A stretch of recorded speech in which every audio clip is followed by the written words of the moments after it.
सोता भी हूं ना तो हाथ में माला लेके सोता हूं। कभी भी आप जाके देख सकते हो, हाथ में माला लेके सोता हूं। जब नींद खुलती है तो हाथ में माला है। माला के दो अर्थ हैं, मंगलभूत है, मंगलभूत है और ध्यान है। हम दिगंबर मुनि हैं, अनंत का ध्यान कर रहे हैं। अज्ञानी क्या समझे, लोग समझते दिन भर प्रवचन करते रहते हैं। मित्र, प्रवचन ही नहीं करते हैं जब तुम्हारे पास नहीं होते। हाँ, मैंने प्रवचन करने का नियम लिया, 24 घंटे प्रवचन करता हूं मैं। आप मालूम आपको, तुम तो दिन भर की बात करते हो। अभाग विसर्जन बप्सा निरूपयंत मोक्ष मार्ग। दिगंबर मुनि वचनों का विसर्जन भी करते हैं। उनकी क्रियाचर्या मुद्रा ही अरहंत के शासन का प्रवचन करती है। लोग भूल गए। श्री गौतम स्वामी ने प्रतिकोण सूत्र में लिखा है, ऋग्गंथे पवड़े, निर्गंत ही प्रवचन है। प्रवचनों में होता क्या है? संयम धारण करो, मोक्ष मार्ग पर चलो, यही तो प्रवचन है। तो जो मोक्ष मार्ग पर चल रहे हैं ये मित्र, आंखों से प्रवचन तुम सुनना चाहिए। उनका चर्या का प्रवचन है, ऋग्गंथे पौड़े। इसलिए वाचना प्रक्ष अनुप्रेक्षा आमना, घोष करके कंठस्थ करना, याद करना, याद करना चाहिए। याद करोगे, एक श्लोक में तुमको 10 मिनट लगते हैं, आधा घंटा लग, माना कि तुमको दिन भर क्यों ना लग जाए, तब भी याद करो। पढ़ के रख दोगे, याद करोगे तो उपयोग बार बार वहीं जाएगा, वहीं जाएगा, विषय कसाय में चित्त नहीं जाएगा। इसलिए प्रत्येक भव्य जीव को कंठस्थ करना चाहिए। 2007 औरंगाबाद, आचार्य सरमती सागर महाराज जी जो ऊद गांव में चातुर्मास किए थे, वो महाराज जी, वहां भैया मैंने क्या देखा कि बहुत मुनिराज थे। आचार्य विराग सागर संघ था, बहुत साधु थे। एक मुनिराज 90-95 साल के थे, बिल्कुल वृद्ध, बिल्कुल वृद्ध। हमारे ज्ञानार्णव ग्रंथ में बड़ी सुंदर बात लिखी है, युवाओं के साथ नहीं रहना चाहिए, वृद्धों के साथ रहना चाहिए। ज्ञान वृद्ध हूं, उम्र वृद्ध हूं, तपस्या में वृद्ध हूं, अनुभव में वृद्ध हूं। वृद्धों के पास रह करके यदि भट्टारक 25 साल का बच्चा है, 80-90 साल के मुनिराज कोई विद्वान मिल जाए इनको, तो उनके पास बैठ जाओ। हम 25 साल के हैं, अभी हमको यदि वे 100 वर्ष के हैं तो भी आपको 75 साल लगना है वहाँ की बात सीखने के लिए, और ये तुमको 75 साल पुरानी बात बता रहे हैं। मित्र, वृद्धों के पास में अनुभव मिलता है, ग्रंथों का ज्ञान अलग होता है, वो अनुभव का ज्ञान अलग होता है। उनका शरीर शिथिल हो गया है और वासनाएं मर चुकी हैं, उनके शरीर से साधना झलकेगी। वृद्धों की संगति, ज्ञानार्णव में लिखी हुई वृद्धों की संगति।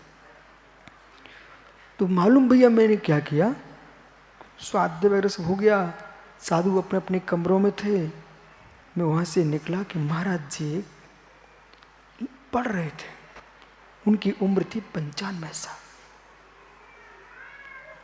और ऐसी पेंसिल नहीं थी उनके हाथ में, वो रिफिल चलती ना, रिफिल डालने वाली, पेन वाली रिफिल। मुनिराज, उस जमाने में कंट्रोल की कापी आती थी ना, आपको याद, कंट्रोल की कापियाँ, वो 25 पैसे 50 पैसे वाली, ऐसी एक कापी लेते। आजकल तो भैया सत्यासार, जब तक 100, 250, 500 रुपये की डायरी ना मिले तब तक बच्चे के तो लिखने का मन नहीं करता लोगों को। ओह, सार क्या था? सार ये था, अच्छा बड़ा ग्रंथ था। वो महाराज जी डायरी लिए थे, कॉपी, उसमें से उतार रहे थे। मालूम, मैं महाराज जी पास बैठ गया, उनकी महाराज जी आप क्या कर रहे हो? अरे बेटा इसमें अच्छी अच्छी बातें लिखी है, सब उतार रहे। अब देखिए, उनको प्रवचन तो करना नहीं था, 95 साल के थे, कहीं संग छोड़ के बाहर भी नहीं आना था, लेकिन उपयोग कितना सुंदर लगाए हुए थे। ये मुनिराज डायरी पर उतार नहीं रहे थे, ये केवल ज्ञान के संस्कार डाल रहे थे। अब नियोग ऐसा बना, मैंने देखा ग्रंथ है भाई प्रेक्षादेशना, विदिशा से प्रिंट होता, बहुत लंबे साइज का। बोले बेटा, अब महाराज जी को पता नहीं था कौन कौन है ये। बोले बेटा ये विशुद्धि सागर महाराज ने लिखा है, बहुत अच्छी बातें लिखी है। मालूम मेरे शरीर में रोमटे रोमटे खड़े हो गए। उनकी देखो, धन्य हो विशुद्ध सागर जी, तुम्हारा पुरुषार्थ सफल है। ऐसा वृद्ध साधु अपना उपयोग लगाए, इससे बड़ी बात क्या हो सकती? हमारे आचरण ने इसलिए तो लिखा है। मालूम हमने महाराज जी के पैर छू लिए, कहा महाराज जी वो विशुद्ध सागर हम ही हैं।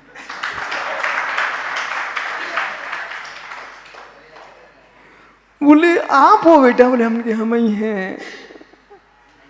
आप धन्य हो कि इतनी वृद्ध अवस्था में अध्ययन कर रहे हो, उनके समझा करो।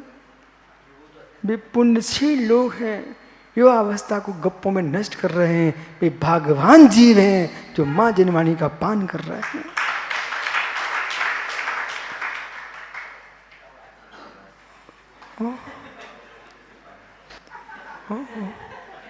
विचित्र आत्मा है क्या?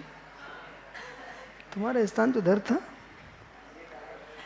ज्ञानी आमना, आमना घोष करके कंठस्थ करना, ये कौन सा स्वाध्याय है? आमना। जब मैं संघ में आया ना 16 वर्ष की उम्र में, गुरुजी पढ़ाए, कुछ समझ में तो आता ही नहीं था। गुरुजी ने एक शब्द बोला, बेटा तुम चिंता मत करो, तुम तो अभी याद करने की उम्र है, तुम तो रटो। मैंने कहा नान्यता गुरु भाषणम, नान्यता मुनि भाषणम। मुनिराज बोल रहे, हितकारी बोलेंगे। हमने रटना प्रारंभ कर दिया, रटा रटा रटा रटते ही रहता था। लेकिन आज समझ में आ रहा है, जो श्लोक जो सूत्र जो गाथाएं रटी थी, वे अपने आप समझ में आने लग गई। रटने की उम्र है, अब है रटने की उम्र है, आपने खेलने की उम्र नहीं, रटने की उम्र है। कंठस्थ करो, ये मत सोचो समझ में नहीं आ रहा, कंठस्थ करो। कंठ की विद्या अंटी का धाम, जब आए काम तो खोल लो तुरंत। पर हस्तेषु धनम पुस्तकेषु विद्या, पर के हाथ का धन और पुस्तकों की विद्या काम में नहीं आती। अपने हाथ का पैसा काम में आएगा समय पर, अपने कंठ की विद्या आएगी काम में।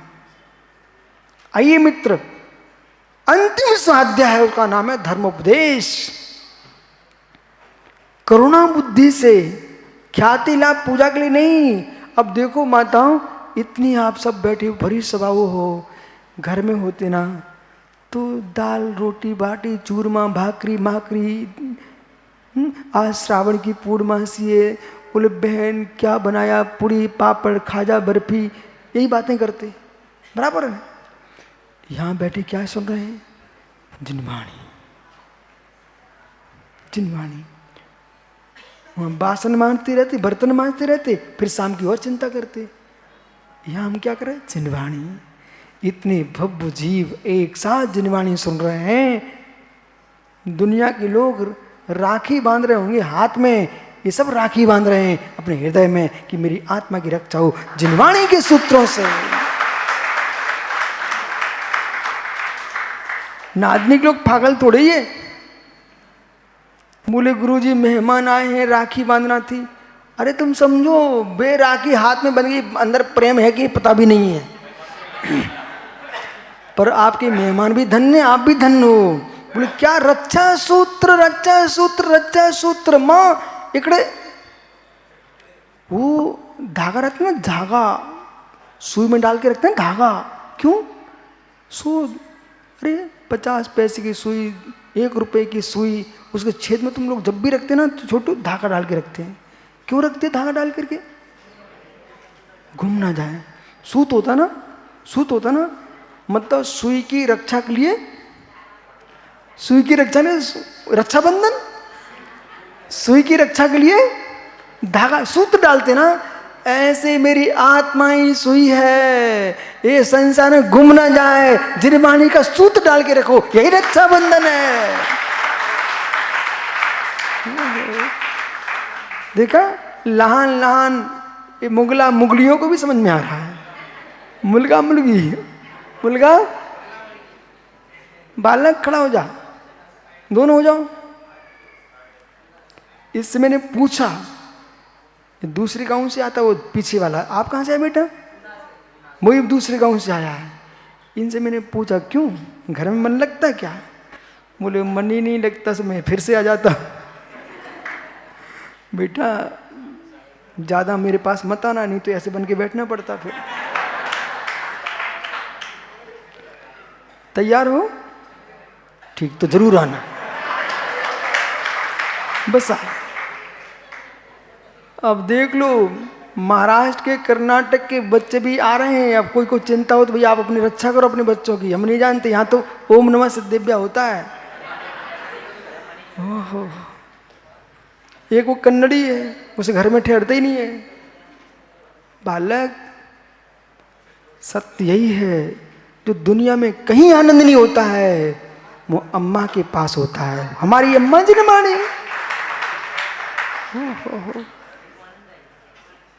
इसलिए स्वाध्याय करना पाप नहीं है, स्वाध्याय जीवन काटने की कला नहीं है, स्वाध्याय समय को समय में लगाने की कला है, सुसमय में जाने की कला, उसका नाम स्वाध्याय है। जीवन काटने की कला होती तो आगम में यही लिखा होता जीवन काटने की विद्या है। धर्मोपदेश ये पाप नहीं है। 5 पाप में हिंसा, झूठ, चोरी, कुशील, परिग्रह, 5 पाप में कौन सा पाप है मित्र की स्वाध्याय करना पाप हो? इसलिए स्वाध्याय करना चाहिए, उपदेश करना चाहिए। खाली बैठे समकस में बर्बाद हो दूसरे, अरे मुराज स्वाध्याय करेंगे, उपदेश करेंगे, इतने भव्य जीव। यदि उपदेश देना पाप होता तो जो केवली हो गए, सर्वज्ञ हो गए, वे रात्रि के 12 बजे ही बोल देते हैं। भगवान की वाणी 4 बार खिरती ना, चारों संध्याओं में, तो रात्रि के 12 बजे भी खिरती है, क्योंकि समोषण दिन रात का भेद। इसका मतलब ये प्रणव सागर रात्रि में धुनी शुरू ना कर दें। बोले रात्रि के 12 बजे भी खिरती ना गुरु जी, नहीं, उनका नाम प्रणव सागर ना, प्रणव धुनी। इसलिए बालक, इसलिए रात्रि में कोई को कब कोई अशुभ करने जाए, किसी समाधि हो रही हो तो मौन खोल सकते हैं, लेकिन सहजता में रात्रि प्रवचन मुनिराजों को नहीं करना है। देखो पंचम काल है, हर बात को स्पष्ट कर देना चाहिए।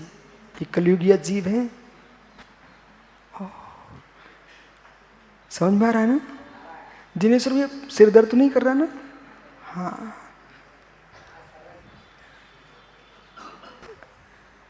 साधु कार्यम तपा श्रुता, साधु कार्य तपस्या करना, श्रुत में लीन रहना, और श्रावक का धर्म है दान पूजा। इसलिए उपदेश, धर्म उपदेश, बालक तीर्थंकर के समोषण में कौन कौन होता बताना बेटा? विचित्रात्मा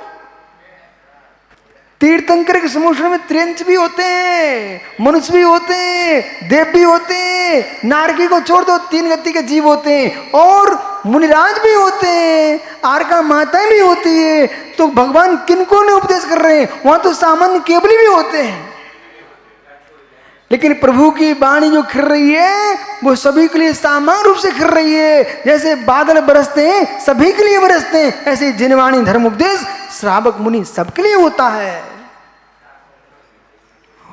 आइए मित्र, ओहो ओहो, धर्म उपदेश नाम का 5वां स्वाध्याय है। समझे? अच्छे ज्ञानियों को समझना चाहिए, आगम को ना तोड़ें, आगम को ना मरोड़ें, आगम सीखो, आगम समझो, आगम सुनो, आगम बोलो, आगम में जियो, भगवान बन जाओगे। आइए, नाम का आगम नहीं पाइजे, शब्द आगम मात्र नहीं, भाव आगम भी होना चाहिए। इसलिए व्याप्तिन व्याप्यम कार्यम व्यापनोति कार्यम व्यापकः, तो व्याप्यते अनिति व्याप्यम, जिससे व्यापित होता है व्याप्य कार्य है, और व्यापनोति सुकार्यमिति व्यापका, जो सुकार्य व्याप्त होता है वो व्यापक। धूम धूम धुयो, निसंग सारी समझ में आ गया? ये व्याप्य व्यापक भी है, कारण कारण भी धूम।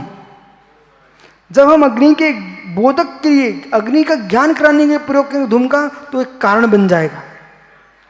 और जब हम अग्नि को धूम की उत्पत्ति स्थान देखेंगे तो धूम व्याप है, अग्नि व्यापक है।